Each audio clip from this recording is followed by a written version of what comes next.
21대 국회에서 이렇게 하면 안 되겠다. 우리 함께 논의를 해보자. 특히 3월 9일 대선이 이제 60여일 남아있는 상황에서 우리가 합의할 수 있는 부분이 어디까지인지를 확인하는 것만으로도 앞으로의 정책 추진에 크게 도움이 될 것이다. 이렇게 의기투합을 해서 오늘 세미나를 개최하게 되었습니다. 앞으로 우리가 새 정부가 탄생하고 새로운 정부 조직 개편을 하고 또 정부 인수를 어떻게 할 것인지를 오늘과 내일에 걸쳐서 두 번의 연속 토론회를 갖게 됩니다.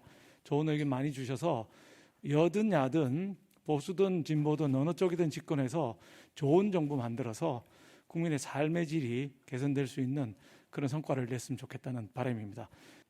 이번 세미나에서는 정부 조직 개편 방안과 정부 인수위원회 평가 및 개선 방안, 정책 조정을 중심으로 한 국정 운영의 방향에 대해 논의함으로써 새롭게 출범할 차기 정부를 보다 나은 방향으로 준비하는 자리가 되었으면 합니다. 또한 이번 행사를 계기로 여야와 국책연구기관이 함께 초당적인 국정 아젠다를 논의하고 정책 개선과 입법의 계기를 마련하는 세미나와 공론장을 지속적으로 열어갈 것을 기대합니다.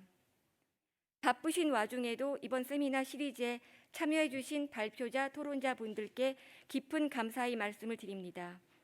안녕하십니까, 송영길입니다. 정부 전환기의 국정 운영의 방향과 해법에 대해서 차기 정부에 대한 준비성을 연구하는 국회 한국행정연구원 1차 세미나 축하드리고, 자리를 마련해 주신 김영배, 박수영 의원님, 또 우리 박완주 정책위원장님, 그리고 정혜구 이사장님, 한국행정연구원 최상환 원장님과 관계자 여러분 감사드립니다.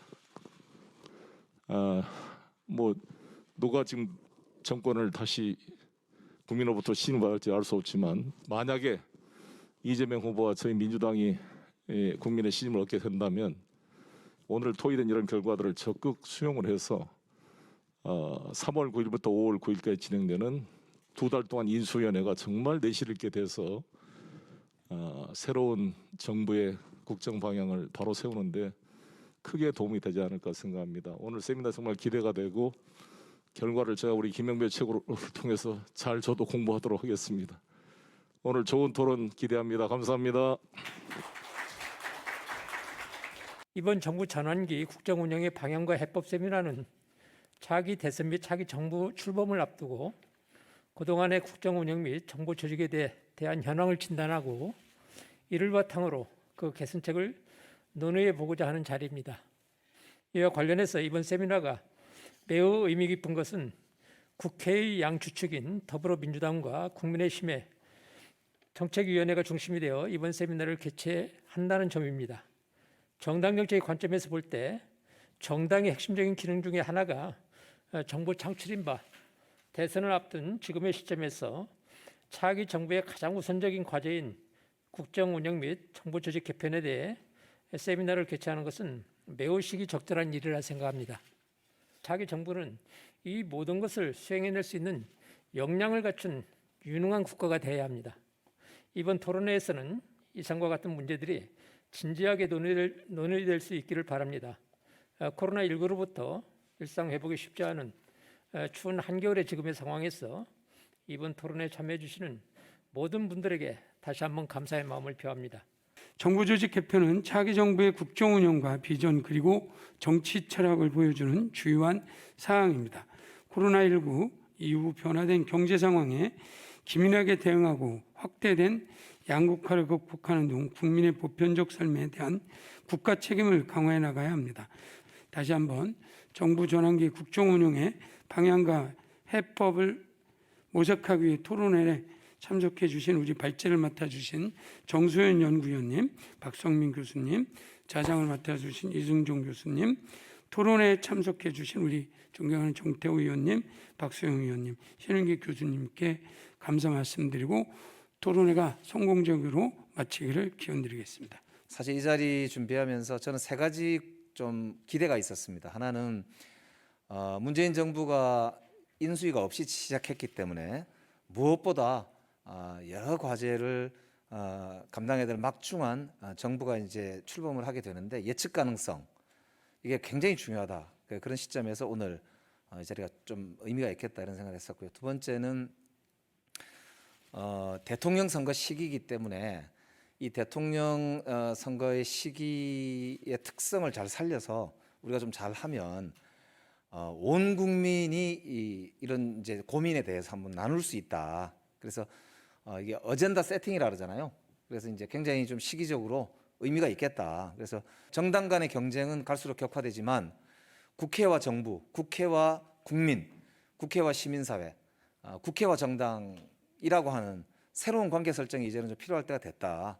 그래서 박수영 의원님과 제가 정당이 다르지만 같은 국회의원으로서 국가의 미래를 책임져 나가는 국회가 책임 있게 고민해야 하는 주제에 대해서 그 적절한 시기에 고민을 함께 해나가는 그런 이제 역할이 필요하다. 이제 이런 생각 때문에 오늘 이 자리를 갖게 됐던 것 같습니다. 앞으로 더 국회 정치가 자리를 잡는 그런 정치가 필요하지 않을까 그런 생각을 해봤습니다.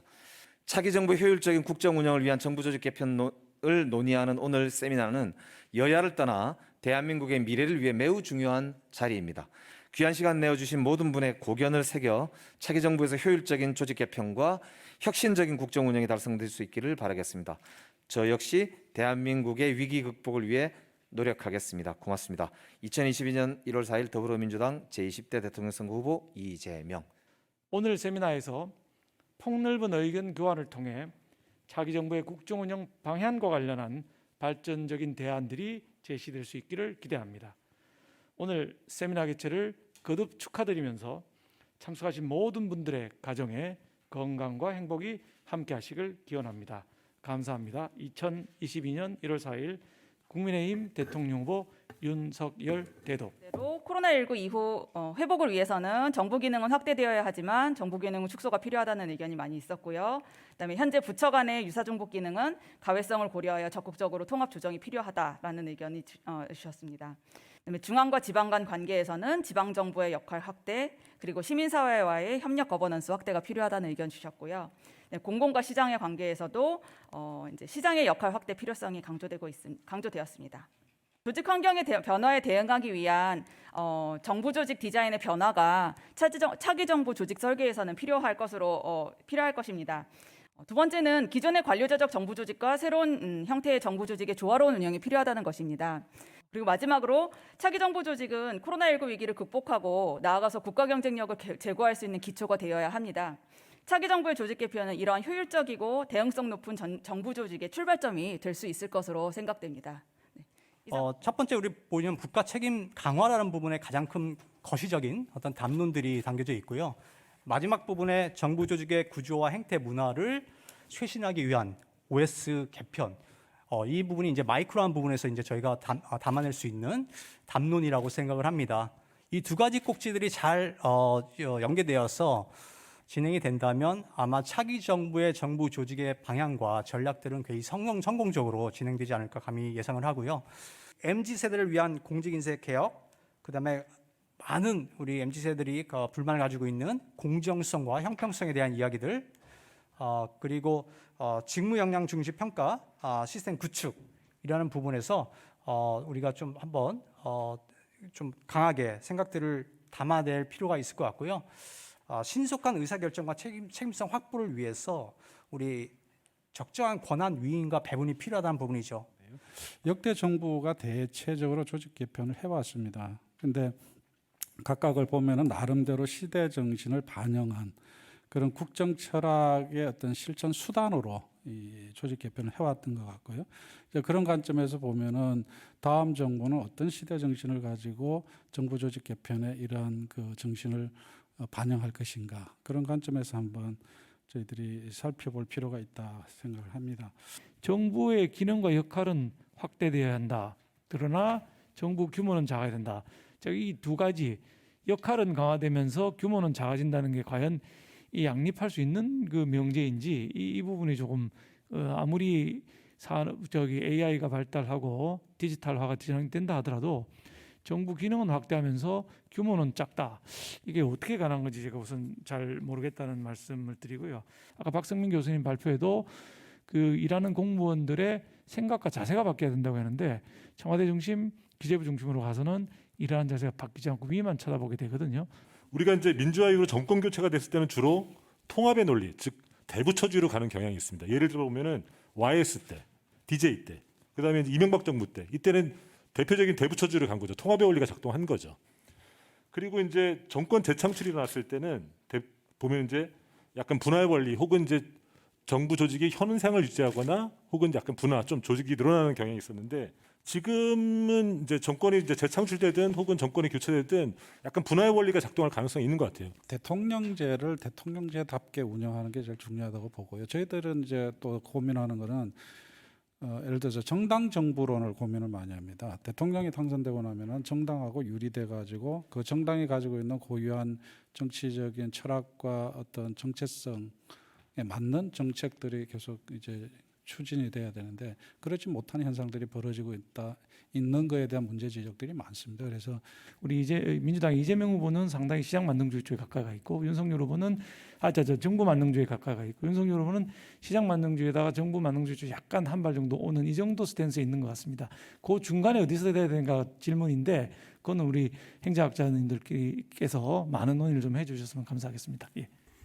대한민국의 정부 조직이 산업화 시절 이후로 계속 이렇게 덧붙이기 형식으로 개편이 되어 왔습니다. 그렇기 때문에 이미 산업화 시절에 이 지나가면서 이제 그 기능을 다한 그런 이제 정부 조직 기능들이 아직도 여전히 남아 있는 것들이 있어서 그런 것들을 덜어내는 차원에서 정부 조직이 규모가 축소되어야 한다라고 이해를 하시면 좋을 것 같고요. 어떤 면에서는 조금 시간이 걸리는 어떤 그런 부분도 있을 것이고요. 다만 우선순위를 가지고 전략적 우선순위를 가지고 어느 부처와 어떠한 그 대상들을 좀 더 우리가 차기 정부에서 좀 더 보살피고 보듬어 줘야 되는지 그런 전략적인 고민들이 있으면 좋겠습니다. 대단히 감사합니다. 오늘 발표는 두 분 발표 전부 중앙지방관계, 정부 민간관계, 그다음에 여러 가지 그 포함되는 부분들을 넓게 볼 수 있는 시각을 가져서 좋게 생각이 됐습니다. 결국은 그 정부 조직 개편 보는 그 관전 틀이라는가 그건 결국은 분권이냐 집권이냐 통합이냐 분산이냐 그거거든요. 그래서 그것을 민간에서 어떻게 하고 정부 내부에서 어떻게 하고 정부하고 국회하고 어떻게 그런 거거든요. 그러니까 그런 쪽으로 정리가 되면 우리가 이해가 쉬울 것 같습니다. 오늘 두 당의 브레인 분들이 오셔가지고 좋은 말씀하시는 거 보고 제가 감명받고 걱정을 많이 덜었습니다. 고생들 하셨습니다. 그리고 발표자, 토론자분들 감사합니다. 마치겠습니다. 수고하셨습니다.